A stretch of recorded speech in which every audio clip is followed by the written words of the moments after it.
Barn Burning by William Faulkner.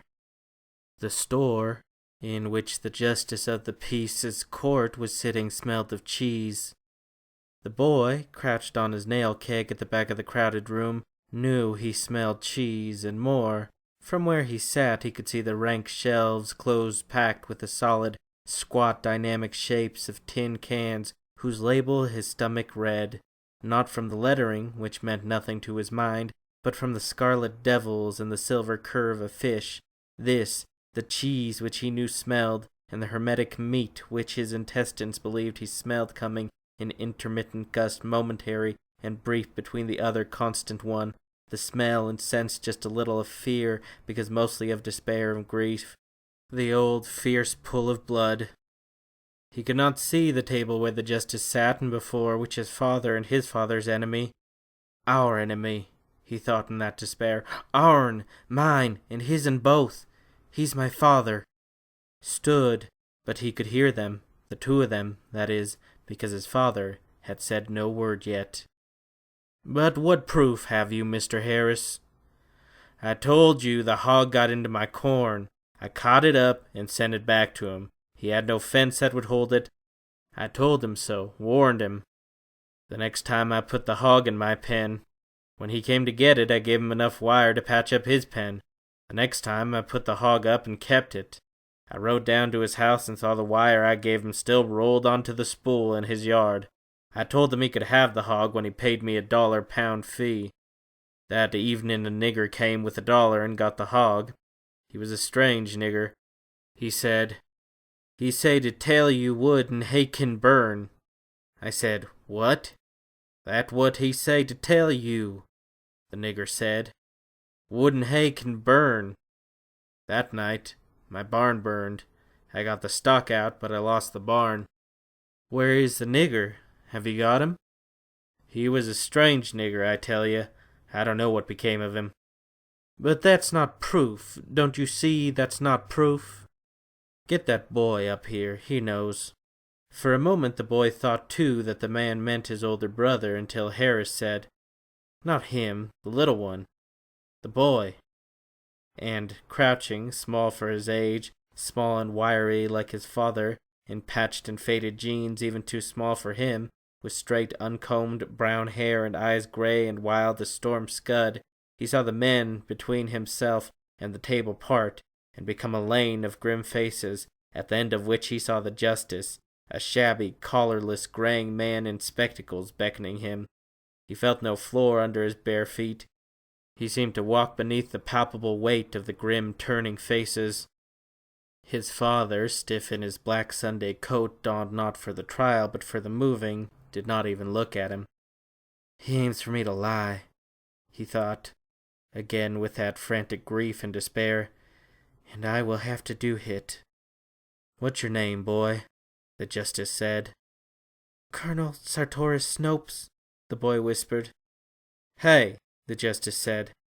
Talk louder. Colonel Sartoris? I reckon anybody named for Colonel Sartoris in this country can't help but tell the truth, can they? The boy said nothing. Enemy, he thought. For a moment he could not see that the justice's face was kindly, nor discern that his voice was troubled when he spoke to the man named Harris. Do you want me to question this boy? But he could hear, and during those subsequent long seconds, while there was absolutely no sound in the crowded little room save that of a quiet and intent breathing, it was as if he had swung outward at the end of a grapevine over a ravine, and at the top of the swing had been caught in a prolonged instant of mesmerized gravity, weightless in time. No, Harris said violently, explosively. Damnation, send him out of here. Now time, the fluid world, rushed beneath him again, the voices coming to him again through the smell of cheese and sealed meat, the fear and despair, and the old grief of blood. The case is closed. I can't find against you, Snopes, but I can give you advice. Leave this country, and don't come back to it. His father spoke for the first time, his voice cold and harsh, level, without emphasis. I aim to. I don't figure to stay in a country among people who... He said something unprintable and vile, addressed to no one. That'll do. the justice said. "Take your wagon and get out of this country before dark. Case dismissed." His father turned, and he followed the stiff black coat, the wiry figure walking a little stiffly from where a Confederate's provost man's musket ball had taken him in the heel on a stolen horse 30 years ago, followed the two backs now, since between the two lines of grim-faced men and out of the store, and across the worn gallery and down the sagging steps, and among the dogs and half-grown boys in the mild May dust, where as he passed a voice hissed, "Barn burner!" Again he could not see, whirling. There was a face in a red haze, moon-like, bigger than the full moon, the owner of it half again his size, he leaping in the red haze toward the face, feeling no blow, feeling no shock when his head struck the earth, scrabbling up and leaping again, feeling no blow this time either, and tasting no blood, scrabbling up to see the other boy in full flight, and himself already leaping into pursuit as his father's hand jerked him back, the harsh, cold voice speaking above him. "Go. Get in the wagon." It stood in a grove of locusts and mulberries across the road, his two hulking sisters in their Sunday dresses and his mother and her sister in calico and sunbonnets were already in it, sitting on and among the sorry residue of the dozen and more movings which even the boy could remember, the battered stove, the broken beds and the chairs, the clock inlaid with mother of pearl which would not run, stopped at some 14 minutes past 2 o'clock of a dead and forgotten day and time, which had been his mother's dowry. She was crying, though when she saw him she drew her sleeve across her face and began to descend from the wagon. "Get back," the father said. "He's hurt. I gotta get some water and wash his..." His older brother had appeared from somewhere in the crowd, no taller than the father but thicker, chewing tobacco steadily. "Get back in the wagon," his father said. He got in too, over the tailgate. His father mounted to the seat where the older brother already sat, and struck the gaunt mules 2 savage blows with the peeled willow, but without heat. It was not even sadistic.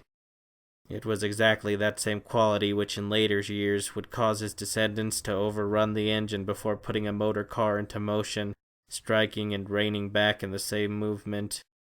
The wagon went on, the store with its quiet crowd of grimly watching men dropped behind. A curve in the road hid it. Forever, he thought. Maybe he's done satisfied now that he has, stopping himself not to say it aloud, even to himself. His mother's hand touched his shoulder. "Does it hurt?" she said. "Nah," he said. "It don't hurt. Let me be." "Can't you wipe some of the blood off before it dries?"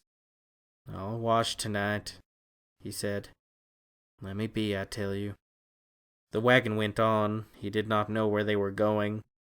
None of them ever did or ever asked, because it was always somewhere, always a house of sorts waiting for them a day or 2 or even 3 days away. Likely his father had already arranged to make a crop on another farm before he had to stop himself. He, the father, always did. There was something about his wolf-like independence and even courage when the advantage was at least neutral which impressed strangers, as if they got from his latent ravening ferocity not so much a sense of dependability as a feeling that his ferocious conviction in the rightness of his own actions would be of advantage to all whose interests lay with his. That night they camped in a grove of oaks and beeches where a spring ran. The nights were still cool, and they had a fire against it, of a rail lifted from a nearby fence and cut into lengths, a small fire, neat, niggard almost, a shrewd fire. Such fires were his father's habit and custom always, even in freezing weather. Older, the boy might have remarked this and wondered why not a big one. Why should not a man who had not only seen the waste and extravagance of war, but who had in his blood an inherent voracious prodigality, with material not his own, have burned everything in sight? Then he might have gone a step farther and thought that was the reason. That niggard blaze was the living fruit of nights passed during those 4 years in the woods hiding from all men, blue or gray, with his strings of horses, captured horses, he called them.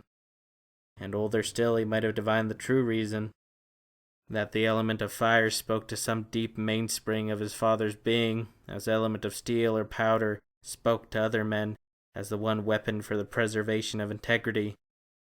else breath were not worth the breathing, and hence to be regarded with respect and used with discretion.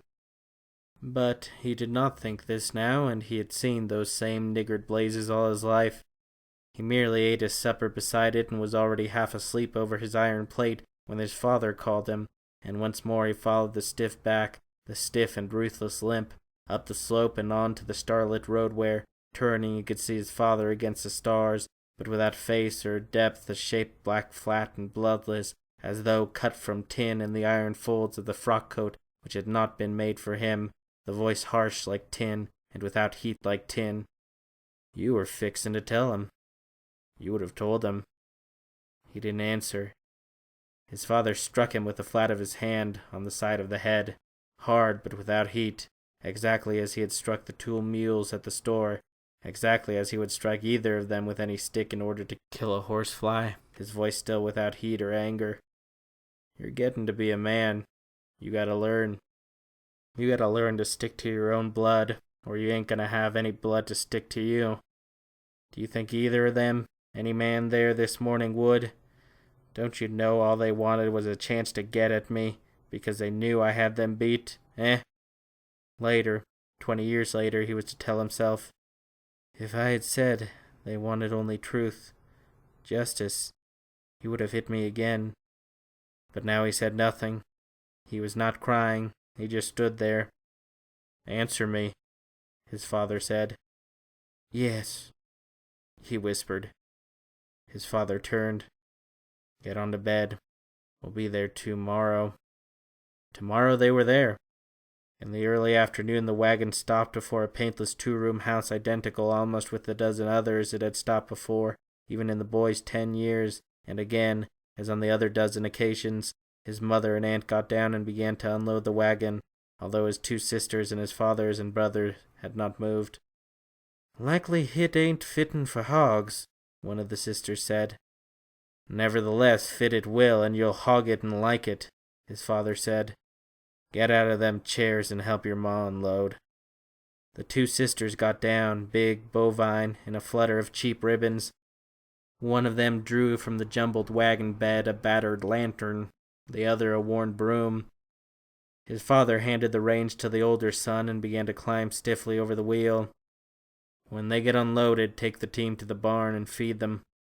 Then he said, and at first the boy thought he was still speaking to his brother, "Come with me." "Me?" he said. "Yes," his father said. "You."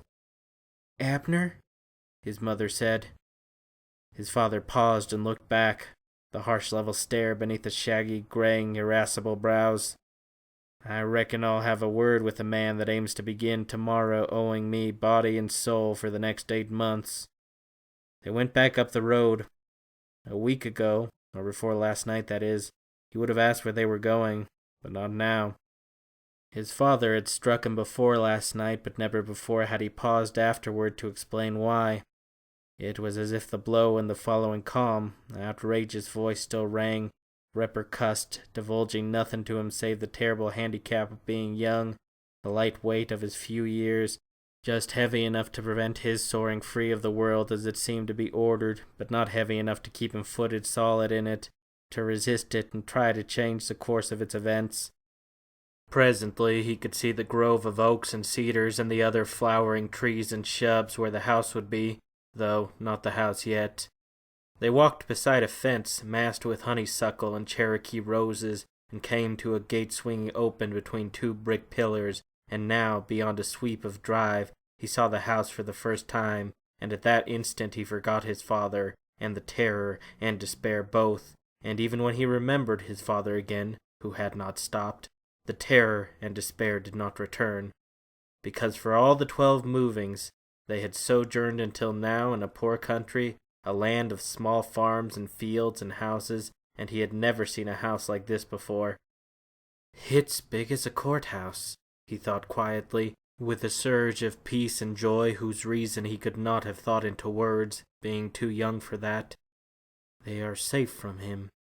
People whose lives are a part of this peace and dignity are beyond his touch. He no more to them than a buzzing wasp, capable of stinging for a little moment, but that's all. the spell of this peace and dignity rendering even the barns and stable and cribs which belonged to it impervious to the puny flames he might contrive. This, the peace and joy, ebbing for an instant as he looked again at the stiff black back, the stiff and implacable limp of the figure which was not dwarfed by the house, for the reason that it had never looked big anywhere, and which now, against the serene columned backdrop, had more than ever that impervious quality of something cut ruthlessly from tin, depthless, as though, sidewise to the sun, it would cast no shadow. Watching him, the boy remarked the absolutely undeviating course which his father held, and saw the stiff foot come squarely down in a pile of fresh droppings where a horse had stood in the drive, and which his father could have avoided by a simple change of stride. But it ebbed only for a moment, though he could not have thought this into words either. Walking on in the spell of the house, which he could even want, but without envy, without sorrow, certainly never with that ravening and jealous rage which, unknown to him, walked in the iron-like black coat before him. Maybe he will feel it too. Maybe it will even change him now from what maybe he could help but be. They crossed a portico. Now he could hear his father's stiff foot as it came down on the boards with clock-like finality, a sound out of all proportion to the displacement of the body it bore, and which was not dwarfed either by the white door before it, as though it had attained a sort of vicious and ravening minimum not to be dwarfed by anything. The flat, wide, black hat, the formal coat of broadcloth which had once been black but which had now the friction-glazed greenish cast of the bodies of old houseflies, the lifted sleeve which was too large, the lifted hand like a curled claw. The door opened so promptly that the boy knew the negro must have been watching them all the time, an old man with neat grizzled hair, in a linen jacket, who stood barring the door with his body, saying, "Wipe your foots, white man, for you come in here. Major ain't home nohow." "Get out of my way, nigger," his father said, without heat too, flinging the back door and the negro also and entering, his hat still on his head. And now the boy saw the prints of the stiff foot of the door jamb, and saw them appear on the pale rug behind the machine-like deliberation of the foot which seemed to bear, or transmit, twice the weight which the body compassed. The negro was shouting, "Miss Lula! Miss Lula!" somewhere behind them. Then the boy, deluged as though by a warm wave, by a suave turn of carpeted stair, and a pendant glitter of chandeliers, and a mute gleam of gold frames, heard the swift feet and saw her too, a lady. Perhaps he had never seen her like before, in a grey, smooth gown with lace at the throat, and an apron tied at the waist, and the sleeves turned back, wiping cake or biscuit dough from her hands with a towel as she came up the hall, looking not at his father at all, but at the tracks on the blonde rug with an expression of incredulous amazement. "I tried," the negro cried. "I told him to." "Will you please go away?" she said in a shaking voice. "Major Despain is not at home. Will you please go away?" His father had not spoken again. He did not speak again. He did not even look at her. He just stood stiff in the center of the rug, in his hat, the shaggy iron-gray brows twitching slightly above the pebble-colored eyes, as he appeared to examine the house with brief deliberation. Then, with the same deliberation, he turned. The boy watched him pivot on the good leg and saw the stiff foot drag round the arc of the turning, leaving a final long and fading smear. His father never looked at it. He never once looked down at the rug. The negro held the door. It closed behind them, upon the hysteric and indistinguishable woman wail. His father stopped at the top of the steps and scraped his boot clean on the edge of it. At the gate he stopped again. He stood for a moment, planted stiffly on the stiff foot, looking back at the house. "Pretty and white, ain't it?" he said. "That's sweat. Nigger sweat. Maybe it ain't white enough yet to suit him. Maybe he wants to mix some white sweat with it." 2 hours later, the boy was chopping wood behind the house, within which his mother and aunt and the 2 sisters, the mother and aunt, not the 2 girls, he knew that.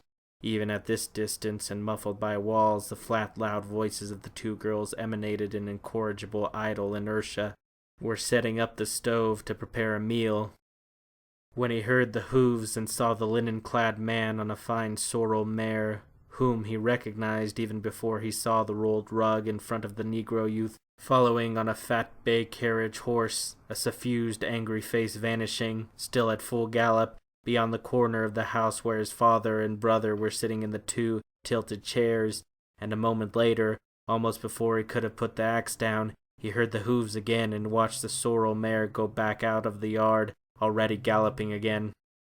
Then his father began to shout one of the sisters' names, who presently emerged backward from the kitchen door, dragging the rolled rug along the ground by one end while the other sister walked behind it.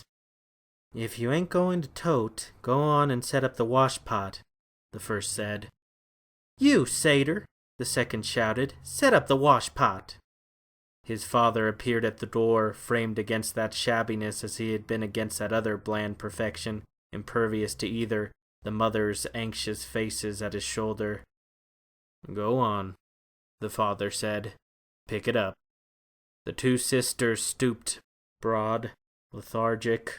Stooping, they presented an incredible expanse of pale cloth and a flutter of tawdry ribbons. "If I thought enough of a rug to have to get hit all the way from France, I wouldn't keep it where folks comin' in would have to tromp on it," the first said. They raised the rug. "Abner," the mother said, "let me do it." "You go back and get dinner," his father said. "I'll tend to this." From the woodpile through the rest of the afternoon, the boy watched them. The rug spread flat in the dust beside the bubbling wash-pot, the 2 sisters stooping over it with that profound and lethargic reluctance, while the father stood over them in turn, implacable and grim, driving them, though never raising his voice again. He could smell the harsh homemade lye they were using. He saw his mother come to the door once and look toward them with an expression not anxious now, but very like despair. He saw his father turn, and he fell to with the axe and saw from the corner of his eyes his father raise from the ground a flattish fragment of fieldstone and examine it and return to the pot, and this time his mother actually spoke. "Abner, Abner, please don't.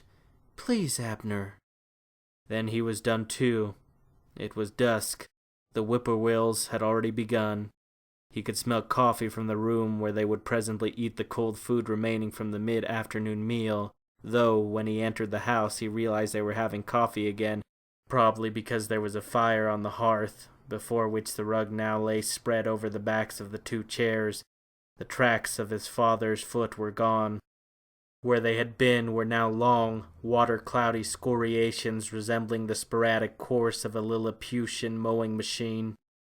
It still hung there while they ate the cold food and then went to bed, scattered without order or claim up and down the 2 rooms, his mother in one bed, where his father would later lie, the older brother in the other, himself, the aunt, and the 2 sisters on pallets on the floor. But his father was not in bed yet. The last thing the boy remembered was the depthless, harsh silhouette of the hat and coat bending over the rug, and it seemed to him that he had not even closed his eyes when the silhouette was standing over him, the fire almost dead behind it, the stiff foot prodding him awake. "Catch up the mule," his father said. When he returned with the mule, his father was standing in the black door, the rolled rug over his shoulder. "Ain't you going to ride?" he said. "No. Give me your foot." He bent his knee into his father's hand. The wiry, surprising power flowed smoothly, rising, he rising with it, on to the mule's bare back. They had owned a saddle once. The boy could remember it, though not when or where, and with the same effortlessness his father swung the rug up in front of him. Now in the starlight they retraced the afternoon's path, up the dusty road rife with honeysuckle, through the gate and up the black tunnel of the drive to the lightless house, where he sat on the mule and felt the rough warp of the rug drag across his thighs and vanish. "Don't you want me to help?" he whispered. His father did not answer, and now he heard again that stiff foot striking the hollow portico with that wooden and clock-like deliberation, that outrageous overstatement of the weight it carried. The rug hunched, not flung. The boy could tell that even in the darkness. From his father's shoulders struck the angle of wall and floor with a sound unbelievably loud, thunderous, then the foot again, unhurried and enormous. A light came on in the house, and the boy sat, tense, breathing steadily and quietly, and just a little fast, though the foot itself did not increase its beat at all, descending the steps now. Now the boy could see him. "Don't you want to ride now?" he whispered. "We can both ride now." The light within the house altering now, flaring up and sinking. "He's coming down the stairs now," he thought. He had already ridden the mule up beside the horse block. Presently his father was up behind him, and he doubled the reins over and slashed the mule across the neck. But before the animal could begin to trot, the hard, thin arm came round him, the hard, knotted hand jerking the mule back to a walk. In the first red rays of the sun they were in the lot, putting plow gear on the mules. This time the sorrel mare was in the lot before he heard it at all. The rider, collarless and even bareheaded, trembling, speaking in a shaky voice as the woman in the house had done. His father merely looking up once before stooping again to the hame he was bucking, so that the man on the mare spoke to his stooping back. "You must realize you have ruined that rug. Wasn't there anybody here? Any of your women?" He ceased shaking, the boy watching him, the older brother leaning now in the stable of the door, chewing, blinking slowly and steadily at nothing apparently. "It cost $100, but you never had $100. You never will. So I'm going to charge you 20 bushels of corn against your crop. I'll add it in your contract, and when you come to the commissary you can sign it. That won't keep Mrs. Despain quiet, but maybe it will teach you to wipe your feet off before you enter her house again." Then he was gone. The boy looked at his father, who still had not spoken or even looked up again, who was now adjusting the loggerhead in the hame. "Pap?" he said. His father looked at him. Suddenly the boy went toward him, fast, stopping as suddenly. "You done the best you could," he cried. "If he wanted it done differently, why didn't he wait and tell you how? He won't get no 20 bushels. He won't get none. We'll gather hit and hide it. I can watch." "Did you put the cutter back in that straight stock like I told you?" "No, sir," he said. "Then go do it." That was Wednesday. During the rest of that week he worked steadily, at what was within his scope and some which was beyond it, with an industry that did not need to be driven nor even commanded twice. He had this from his mother, with the difference that some at least of what he did he liked to do, such as splitting wood with a half-size axe which his mother and aunt had earned, or saved money somehow, to present him with at Christmas. In company with the 2 older women, and on one afternoon even one of the sisters, he built pens for the shoat and the cow which were a part of his father's contract with the landlord, and one afternoon, his father being absent, gone somewhere on one of the mules, he went to the field. They were running a middle buster now, his brother holding the plow straight while he handed the reins and walking beside the straining mule, the rich black soil shearing cool and damp against his bare ankles. He thought, maybe this is the end of it. Maybe even that 20 bushels that seems hard to pay for, just a rug, will be a cheap price for him to stop forever and always from being what he used to be. Thinking, dreaming now, so that his brother had to speak sharply to him to mind the mule. Maybe he won't even collect the 20 bushels. Maybe it will add up and balance and vanish. Corn, rug, fire. The terror and grief. The being pulled 2 ways like between 2 teams of horses. Gone, done with, forever and ever. Then it was Saturday. He looked up from beneath the mule he was harnessing and saw his father in the black coat and hat. "Not that," his father said. "The wagon gear." And then, 2 hours later, Sitting in the wagon bed behind his father and brother on the seat, the wagon accomplished a final curve, and he saw the weathered, paintless store with its tattered tobacco and patent medicine posters and the tethered wagons and saddle animals below the gallery. He mounted the gnawed steps behind his father and brother, and there again was the lane of quiet, watching faces for the three of them to walk through. He saw the man in spectacles sitting at the plank table, and he did not need to be told this was a justice of the peace. He sent one glare of fierce, exultant, partisan defiance at the man in collar and cravat now, whom he had seen but twice before in his life, and that on a galloping horse, who now wore on his face an expression not of rage, but of amazed unbelief which the boy could not have known was at the incredible circumstances of being sued by one of his own tenants, and came and stood against his father and cried at the justice, "He ain't done it! He ain't burnt!" "Go back to the wagon," his father said. "Burnt?" the justice said. "Do I understand this rug was burned too?" "Does anybody here claim it was?" his father said. "Go back to the wagon." But he did not. He merely retreated to the rear of the room, crowded as that other had been, but not to sit down this time. Instead, to stand pressing among the motionless bodies, listening to the voices. "And you claim 20 bushels of corn is too high for the damage you did to the rug?" "He brought the rug to me and said he wanted the tracks washed out of it. I washed the tracks out and took the rug back to him." "But you didn't carry the rug back to him in the same condition it was in before you made the tracks on it?" His father did not answer, and now for perhaps half a minute there was no sound at all save that of breathing, the faint, steady suspiration of complete and intent listening.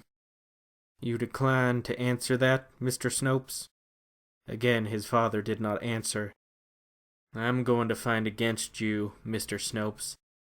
I'm going to find that you were responsible for the injury to Major Despain's rug and hold you liable for it. But 20 bushels of corn seems a little high for a man in your circumstances to have to pay. Major Despain claims it costs $100. October corn will be worth about 50 cents. I figure that if Major Despain can stand a $95 loss on something he paid cash for, you can stand a $5 loss you haven't earned yet.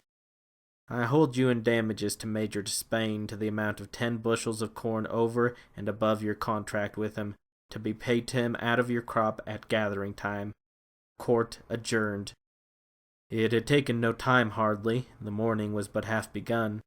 He thought they would return home and perhaps back to the field, since they were late, far behind all other farmers. But instead his father passed on behind the wagon, merely indicating with his hand for the older brother to follow with it, and he crossed the road toward the blacksmith shop opposite, pressing on after his father, overtaking him, speaking whispering up at the harsh, calm face beneath the weathered hat. "He won't get no 10 bushels neither. He won't get one." "Well?" Until his father glanced for an instant down at him, the face absolutely calm, the grizzled eyebrows tangled above the cold eyes, the voice almost pleasant, almost gentle. "You think so? Well, we'll wait till October anyway." The matter of the wagon, the setting of a spoke or two, and the tightening of the tires did not take long either. The business of the tires accomplished by driving the wagon into the spring branch behind the shop and letting it stand there. The mules nuzzling into the water from time to time, and the boy on the seat with the idle reins, looking up at the slope and through the sooty tunnel of the shed where the slow hammer rang, and where his father sat on an up-ended cypress bolt, easily, either talking or listening, still sitting there when the boy brought the dripping wagon up out of the branch and halted it before the door.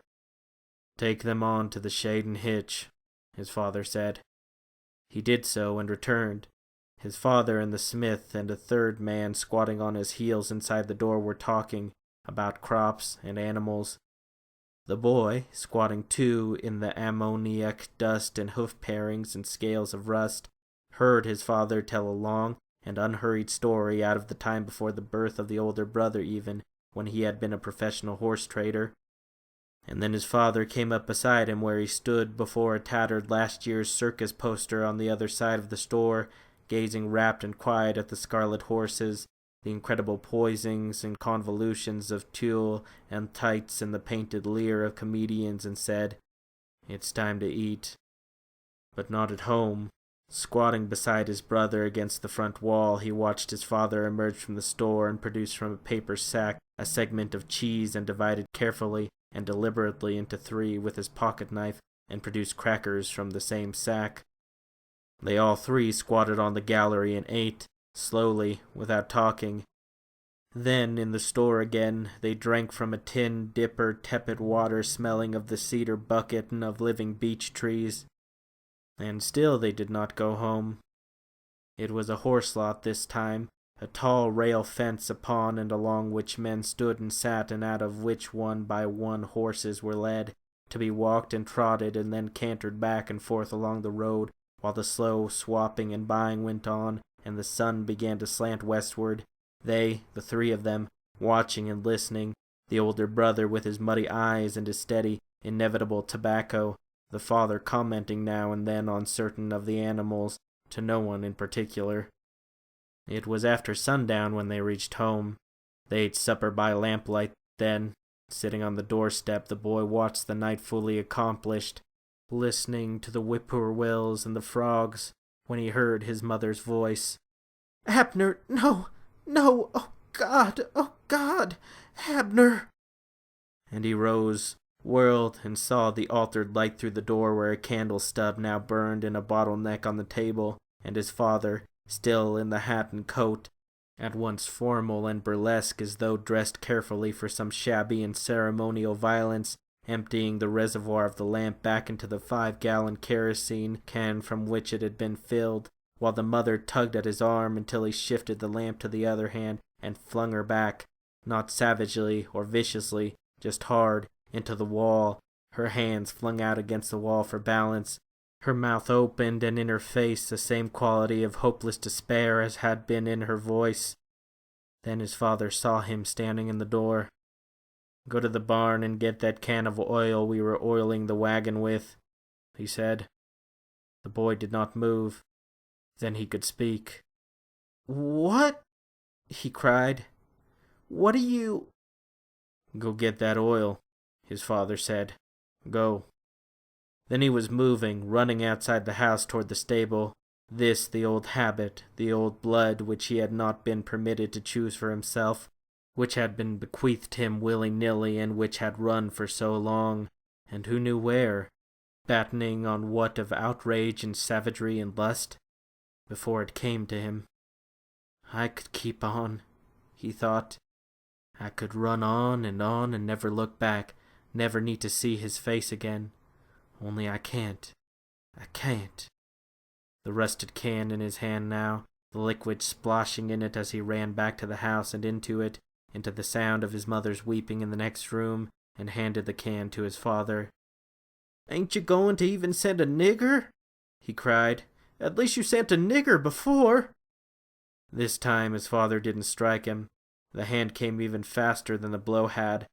The same hand which had set the can on the table with almost excruciating care, flashing from the can toward him too quick for him to follow it, gripping him by the back of the shirt and onto tiptoe before he had seen it quit the can, the face stooping at him in breathless and frozen ferocity, the cold, dead voice speaking over him to the older brother who leaned against the table, chewing with that steady, curious, sidewise motion of cows. "Empty the can into the big one, and go on. I'll catch up with you." "Better time to the bedpost," the brother said. "Do like I told you," the father said. Then the boy was moving, his bunched shirt and the hard, bony hand between his shoulder blades, his toes just touching the floor, across the room and into the other one, past the sisters sitting with spread, heavy thighs in the 2 chairs over the cold hearth, and to where his mother and aunt sat side by side on the bed, the aunt's arms about his mother's shoulders. "Hold him," the father said. The aunt made a startled movement. "Not you," the father said. "Lenny, Take hold of him. I want to see you do it." His mother took him by the wrist. "You'll hold him better than that. If he gets loose, don't you know what he is going to do? He will go up yonder." He jerked his head toward the road. "Maybe I'd better tie him." "I'll hold him," his mother whispered. "See you do, then." Then his father was gone, the stiff foot heavy and measured upon the boards, ceasing at last. Then he began to struggle. His mother caught him in both arms, he jerking and wrenching at them. He would be stronger in the end. He knew that, but he had no time to wait for it. "Let me go!" he cried. "I don't want to have to hit you." "Let him go," the aunt said. "If he don't go before God, I am going up there myself." "Don't you see I can't?" his mother cried. "Sarty, no, help me, Lizzie." Then he was free. His aunt grasped at him, but was too late. He whirled, running. His mother stumbled forward onto her knees behind him, crying to the nearer sister, "Catch him, Net! Catch him!" But that was too late, too. The sisters were twins born at the same time, yet either of them now gave the impression of being, encompassing as much living meat and volume and weight as any other two of the family, not yet having begun to rise from the chair, her head, face, alone merely turned, presenting to him in the flying instant an astonishing expanse of young female features untroubled by any surprise even, wearing only an expression of bovine interest. Then he was out of the room, out of the house, in the mild dust of the starlit road and the heavy ripeness of honeysuckle, the pale ribbon unspooling with terrific slowness under his running feet, reaching the gate at last and turning in, running, his heart and lungs drumming, on up the drive toward the lighted house, the lighted door. He did not knock. He burst in, sobbing for breath, incapable for the moment of speech. He saw the astonished face of the Negro in the linen jacket without knowing when the Negro had appeared. "Despain!" he cried, panted. "Where's—" Then he saw the white man, too, emerging from a white door down the hall. "Barn!" he cried. "Barn!" "What?" the white man said. "Barn?" "Yes!" the boy cried. "Barn!" "Catch him!" the white man shouted. But it was too late this time, too. The Negro grasped his shirt, but the entire sleeve, rotten with washing, carried away. And he was at that door, too, and in the drive again, and had actually never ceased to run even while he was screaming into the white man's face. Behind him, the white man was shouting, "My horse! Fetch my horse!" And he thought for an instant of cutting across the park and climbing the fence into the road, but he did not know the park nor how high the vine-mast fence might be, and he dared not risk it. So he ran on down the drive, blood and breath roaring. Presently he was in the road again, though he could not see it. He could not hear either. The galloping mare was almost upon him before he heard her, and even then he held his course, as if the urgency of his wild grief and need must in a moment more find him wings, waiting until the ultimate instant to hurl himself aside and into the weed-choked roadside ditch as the horse thundered past and on, for an instant in furious silhouette against the stars, the tranquil early summer night sky which, even before the shape of the horse and rider vanished, strained abruptly and violently upward. A long, swirling roar, incredible and soundless, blotting the stars, and he springing up and into the road again, running again, knowing it was too late yet still running even after he heard the shot, and, an instant later, 2 shots, pausing now without knowing he had ceased to run, crying, "Pap! Pap!" running again before he knew he had begun to run, stumbling, tripping over something and scrabbling up again without ceasing to run, looking backward over his shoulder at the glare as he got up, running on among the invisible trees, panting, sobbing, "Father! Father!" At midnight he was sitting on the crest of a hill. He did not know it was midnight, and he did not know how far he had come. But there was no glare behind him now, and he sat now, his back toward what he had called home for 4 days anyhow, his face toward the dark woods which he would enter when breath was strong again, small, shaking steadily in the chill darkness, hugging himself into the remainder of his thin, rotten shirt, the grief and despair now no longer terror and fear, but just grief and despair. Father, my father, he thought. He was brave, he cried suddenly, aloud but not loud, no more than a whisper. He was in the war. He was in Colonel Sartoris's cavalry. Not knowing that his father had gone to that, was a private in the fine old European sense, wearing no uniform, admitting the authority of and giving fidelity to no man or army or flag, going to war as Malbrook himself did, for booty. It meant nothing and less than nothing to him if it were enemy booty or his own. The slow constellations wheeled on. It would be dawn, and then sun-up after a while, and he would be hungry. But that would be tomorrow, and now he was only cold, and walking would cure that. His breathing was easier now, and he decided to get up and go on. And then he found that he had been asleep because he knew it was almost dawn, the night almost over. He could tell that from the whippoorwills. They were everywhere now among the dark trees below him, constant and inflectioned and ceaseless, so that, as the instant for giving over to the day, birds drew nearer and nearer, there was no interval at all between them. He got up. He was a little stiff, but walking would cure that too, as it would the cold, and soon there would be the sun. He went on down the hill, toward the dark woods within which the liquid silver voices of the birds called unceasing, the rapid and urgent beating of the urgent inquiring heart of the late spring night. He did not look back.